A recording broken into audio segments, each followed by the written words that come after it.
Саламатсыздарбы? Бүгүнкү сабагыбыз ар кандай файлдарды конвертация кылуу боюнча болмокчу. Мисалы видео, аудио файлдарды кесүү, бириктирүү, форматын өзгөртүү, ошондой эле фото файлдардын дагы форматтарын өзгөртүп бириктирсек болот. Ал эми ошондой эле офистик файлдарды, мисалы документтерди дагы ошентип форматтарын өзгөртүп конвертация кылууга болот. Конвертация кылуу үчүн бизге формат factory деген программа керек. Ал программаны компьютерге орнотуу үчүн Google Chrome'ду жүктөйбүз. Адрестик жолчого скачать формат factory деп жазабыз. Ушул жерге скачать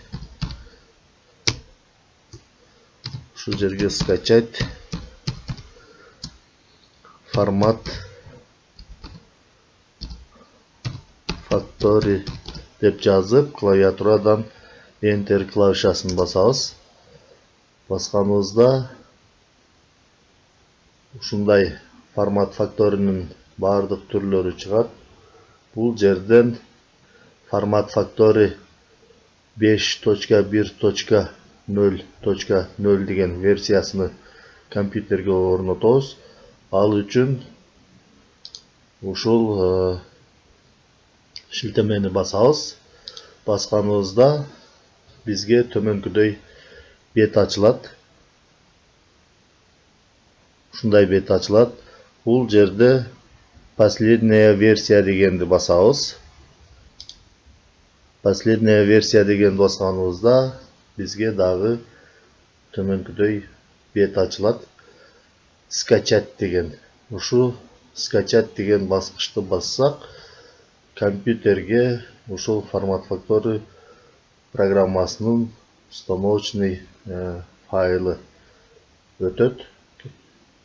Андан кийин ошол скачать этилген файл боюнча формат factory'ни компьютерге орнотуп алабыз.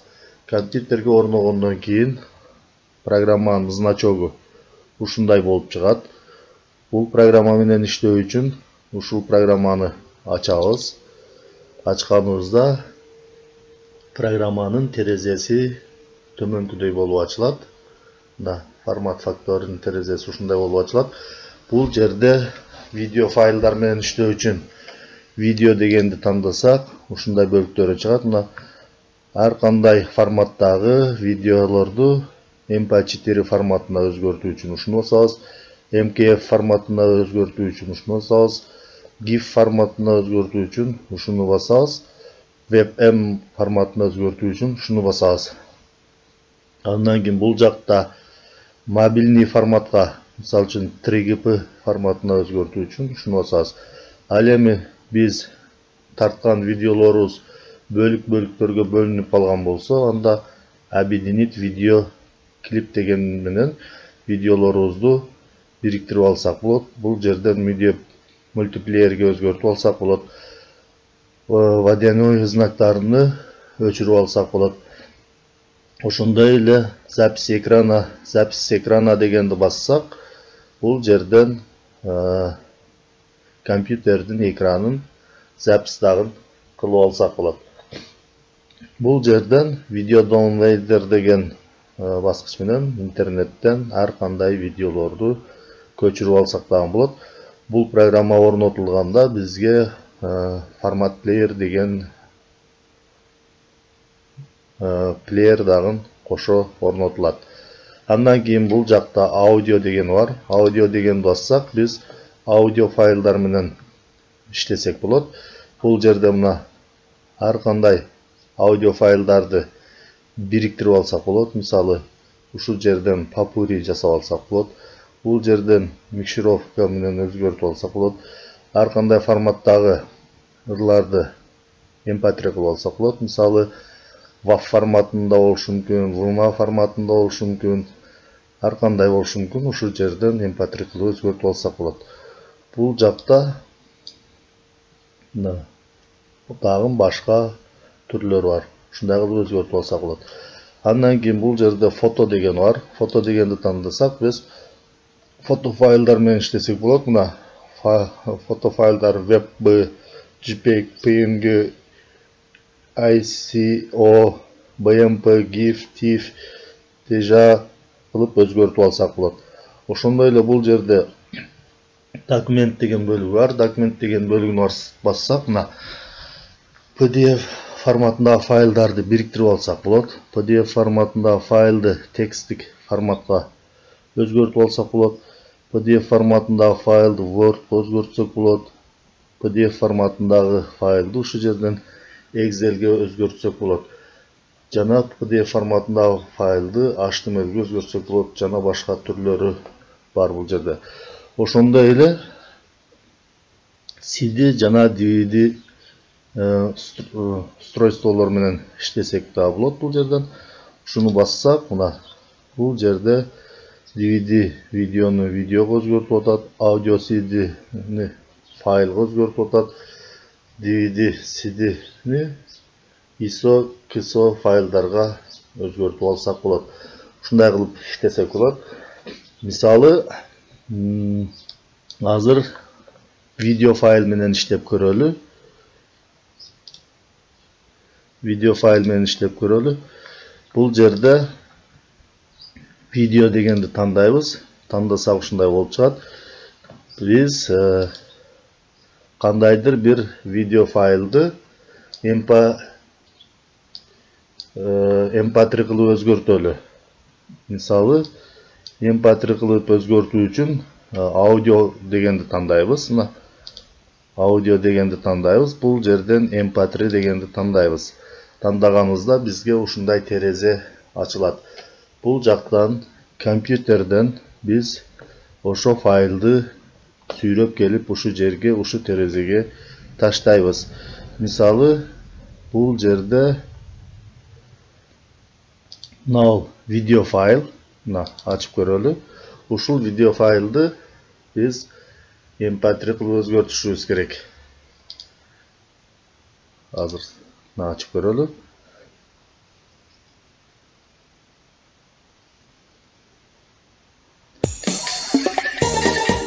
Бизде ушундай видео файл.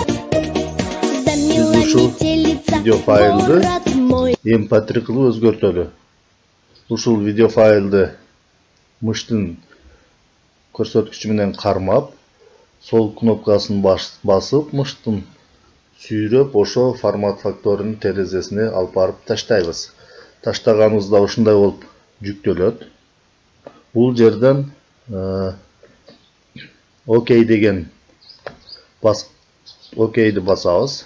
Басканыбызда мына бул жака жүктөлүп даяр болду. Андан кийин старт деген бассак, бул жерден конвертация кыла баштайт.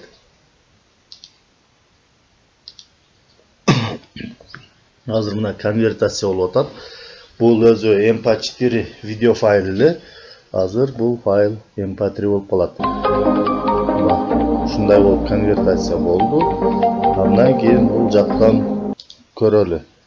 Бул жакта мына FF output деген папка ачылып калат. Ушул папкага кирсек, мына биздин файлыбыз MP3 болуп калды.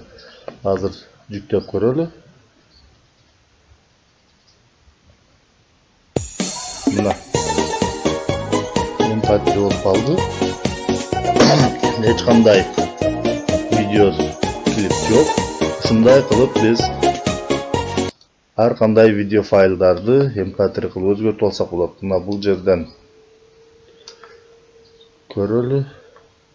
Ушундай болуп MP3 болуп өзгөрдү. Ошондой эле ушул видео файлдын кандайдыр бир жерин кесип алуу керек болсо, анда төмөнкүдөй кылып иштейбиз. Бул файл конвертация болгондон кийин бул жерден биз очистить список дегенди басып коебуз. Эми кайра видео. Мисалы, ошол видео бойдон эле калсын десек, видео дегенди тандап туруп, бул жерден MP4 дегенди тандайбыз. Бул жактан терезе ачылат. Бул жерден добавить файл деп алып келсек да болот. Жанагындай кылып бул жака сүйрөп алып келип таштасак да болот. Добавить файлды бассак да болот. Мына бассак бул жактан терезе ачылат. Проводниктен бул жерден папканы тандайбыз. Биздин файл кайсы папкада турат издеп табабыз. Мисалы, файлдарлар деген папкада турат. Мына земля, метелица, город мой деген ушунун кандайдыр бир бөлүгүн кесип алуу керек болсун дейли. Ушу файлды тандайбыз. Открыть деген бассак, бул жака жүктөлдү. Эми кесип алуу үчүн бул жерде клип деген бар. Ушу клип дегенди басабыз. Бассак бул жакта жүктөлүп файл турдай баштайт. Бул жерден токтотуп турабыз. Бул жерде время начала, кайсы жерден баштап время окончания, кайсы жерге чейин кесип алуу керек. Мисалы, бул видео клип өзү 2 мүнөт 39 секундга чейин экен. Биз мисалы бул жерден башыдан баштап 1 мүнөткө чейинкисин кесип алуу керек десе, бул жерге 1 деп жазып койсок, демек башыдан баштап 1 мүнөткө чейинкисини кесип алат. Эгерде бул жерден мисалы 30 секунда деп койсок, мына 30 бул жерге жазайык, мына 30 секунда деп туруп, бул жагына 1 мүнөт деп койсок, ушул клиптин 30 секундасынан баштап 1 минутасыга чейин кесип алат.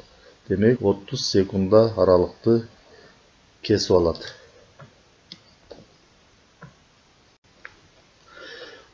Мисалы, биз ушундай кылып кесип көрөлү. Бул жерден башыдан баштап, мисалы 00 деп коеюн бул жерде. Ушул клиптин башынан баштап 1 мүнөткө чейинки бөлүгүнү кесип алалы деп ушинтип белгилеп туруп, окейди басабыз. Андан кийин дагы окейди басабыз. Бул жерден старт дегенди басабыз. Бассак, мына конвертация болуп атат.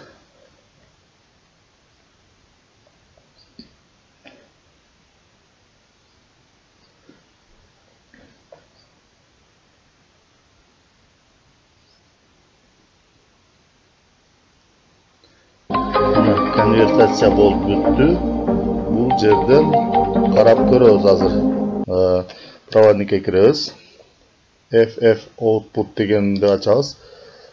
Мына бул жерде мына MP4 кылып кесип алды. Азыр көрөбүз, мына коюп. 1 эле мүнөт кылып кесип алды. Азыр жүктөлүп атат.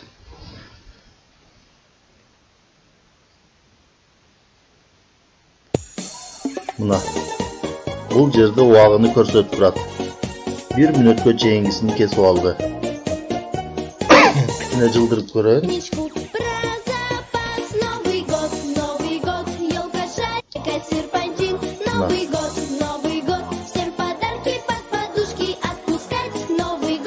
Bir эле мүнөт болду. Мына көрдүңүздөр. Ушундай кылып биз каалаган жерге чейин көрсөтүп, ар кандай видео клиптерди, аудио клиптерди кесип алсак болот. Аудио клиптерди дагы ошентип кесип алсак болот. Мисалы, тарткан видеолорубуздун кандайдыр бир бөлүгү начар тартылып калса, ошол бөлүктү баштапкы убагы менен кайсы мүнөткө чейинкиси кесиле турган болсо, ошол аралыкты көрсөтүп туруп кесип алып таштасак болот. Ошондой эле видео клиптерди бириктирип койсок болот. Бул жерден азыр мен ачисти список деген Video klipтерди бириктирүү үчүн Abidinit video клип деген бар. Ушуну басабыз. Бассак терезе ачылат. Бул жака бириктире турган файлдарды алып келип, ушу терезеге жайга кошушубуз керек, орнотушубуз керек. Бул жерден, мисалы, бизге мына ырлар дегенди ачайын азыр бул жерден. Мына ушу жерден жаз келди, жаңы жашоо башталды. Мекенибизде жаз 2020 деген ушул эки видео клипти бириктирүү керек боло турган болсо, биринчи ирети менен таштайбыз. Кайсыдан кийин кайсы коюлуш керек? Мисалы, биринчи бул башына коюлуш керек болсо, биринчи ушуну алып барабыз. Мына алып барып ушу жака таштайбыз. Андан кийин бул видео кете турган болсо, ушул видеону алып барабыз. Алып барып таштайбыз. Мына эки видео бул жерге жүктөлдү. Ушул эки видеону бириктирип, бир видео файл кылып сактап берет бизге. Андан кийин окей дегенди басабыз. Бассак ушундай болуп чыгышы мүмкүн. Ушундай болуп чыкса окей же X басып койсок болот. Мына бастык, андан кийин кайра окейди басабыз. Бассак, мына эки файл бул жака жүктөлдү. Abidinit video клип деп турат. Биз старт дегенди басабыз. Бассак, мына конвертация башталат азыр. Мына конвертация болуп атат, бул жактан процент кетип атат. Азыр конвертация болгончо күтүп турабыз.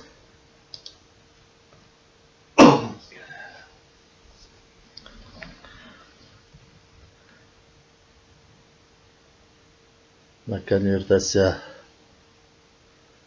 кетип атат.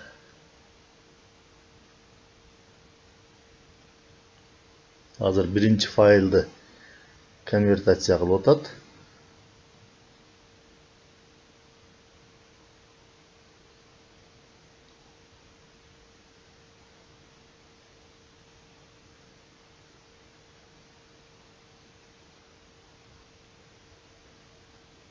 Биринчи файл конвертация болуп бүттү. Экинчи файлды конвертация кыла баштады. Экинчи файл да конвертация болуп бүткөндөн кийин эки файл биригип бир видео файл болуп калат.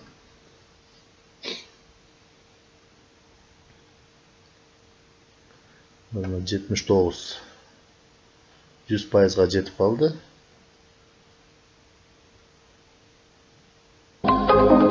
Конвертация болуп бүттү. Бул жерден очистить список деп коебуз. Биз жанагы проводникке барабыз дагы. Формат факторунун өзүнүн папкасына барабыз. Мына өз папка ачылып калат. Бул жерде локальный диск D-га ушул папканы FF output деген бассак, бул жака мына чыгып атат. Карасаңыздар, формат алып барсак, формат фабрика форматов Abidinit видео жаз келди плюс мекенибизде жаз экөөнү бириктирип койду. Азыр ачып көрөлү. Мына экөө бир видео файл болуп калды.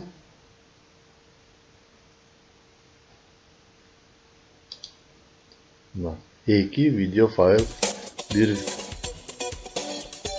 Мына биринчи видео, экинчи видеону коюлганча тердеди. Мына экинчи видео бул жакта.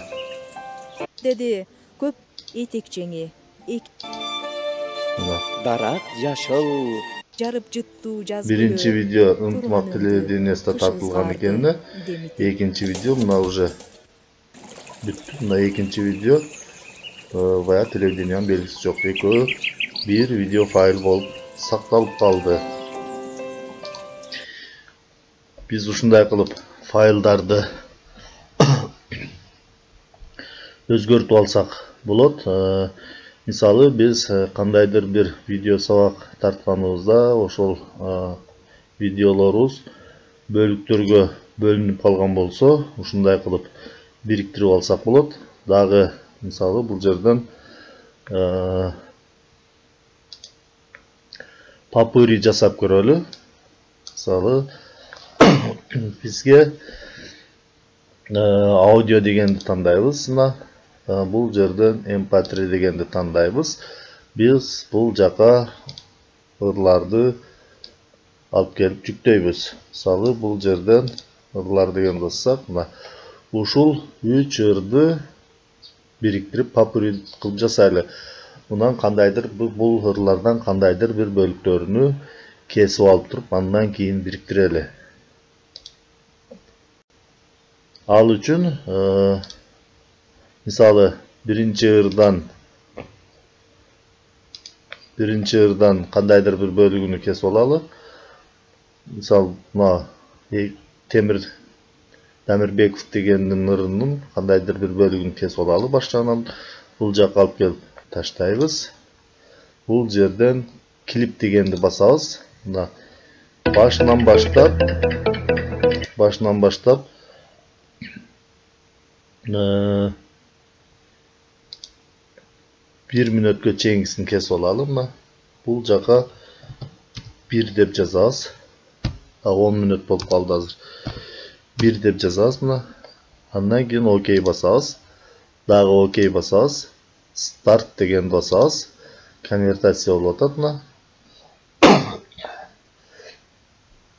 Конвертация болду. Конвертация болду. Андан кийин бул жерден очистить список дейбиз. Экинчи ырды алып келебиз. Бул ырдан 1 мүнөтүн кесип алдык. Экинчи бул ырдан дагы 1 мүнөтүн кесип алалы. Азыр ачпапмын. Бул жерден mp3 дегенди басабыз. Бул жака ошол ырды алып келебиз. Мыштын сол кнопкасын баскычын басып туруп эле кое бербестен мышты тартып сүйрөп алып келебиз дагы. Ушул терезенин ичине таштайбыз. Андан кийин бул жерден клип деген басабыз. Мына башынан баштап бул жерден аралыкты көрсөтөбүз. 1 мүнөт деп жазабыз. Демек башынан баштап 1 мүнөткө чейинкисин кесип алат. Окей басабыз. Бул жерден дагы окей басабыз. Бул жерден старт деген бассак конвертация болот.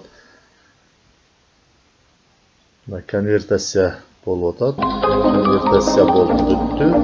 Очистить список дейбиз. Кайра mp3 дегенди басабыз. Бул жака 3-чү mp3 файлыбызды алып келебиз.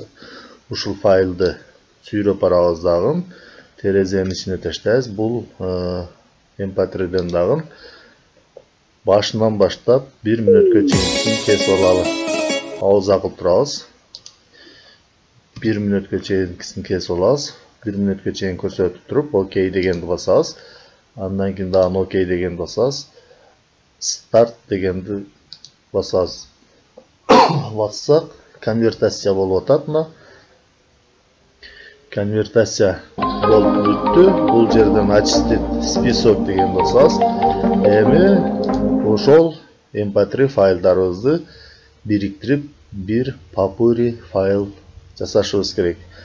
Бул жерден объединить аудио деген басабыз.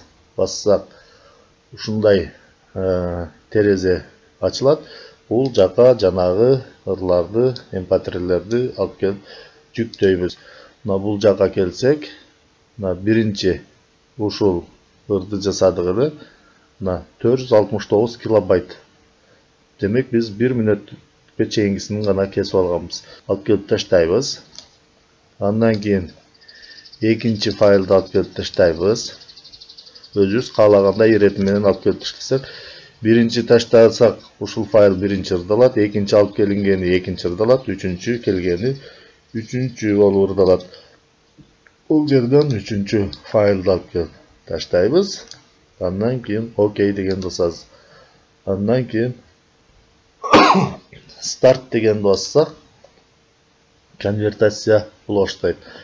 Мына конвертация болуп атат. Азыр 3 файлды бириктирип бир аудио файл кылып жасайт.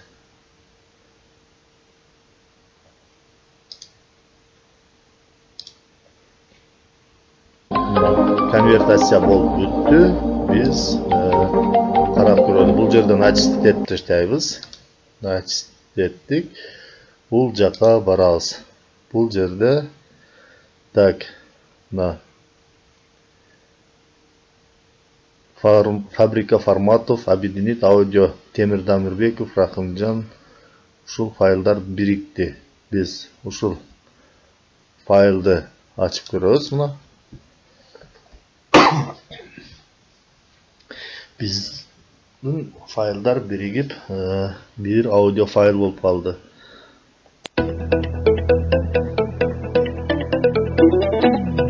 Мына биринчи файл ырдап атат.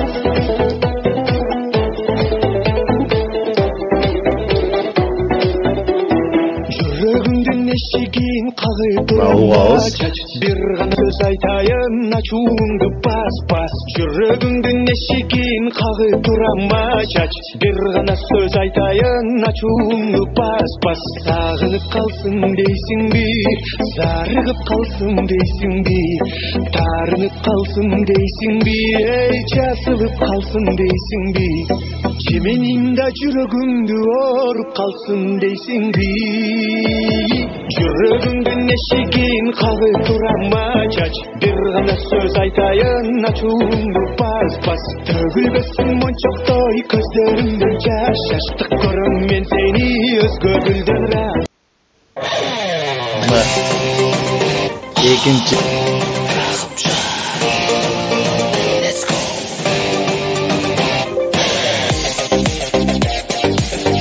экинчи кетип атат. Бул жерге жылдырып көрөлү.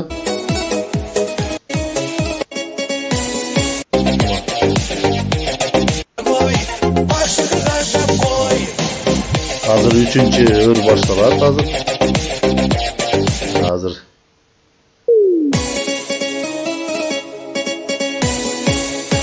Üçüncü ırket atат.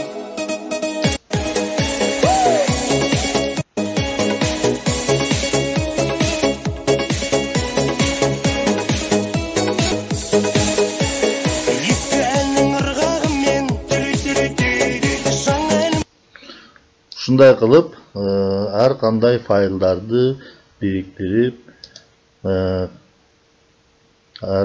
кесип алып жасасак болот. Ушундай кылып формат факторы менен иштесек болот. Файлдар формат факторунун мүмкүнчүлүктөрү дагы аябай жакшы. Биз жанагы бандикам менен тартылган видео сабактарыбызды ушундай кылып формат факторы менен бириктирип бир файл кылып жасап алсак болот.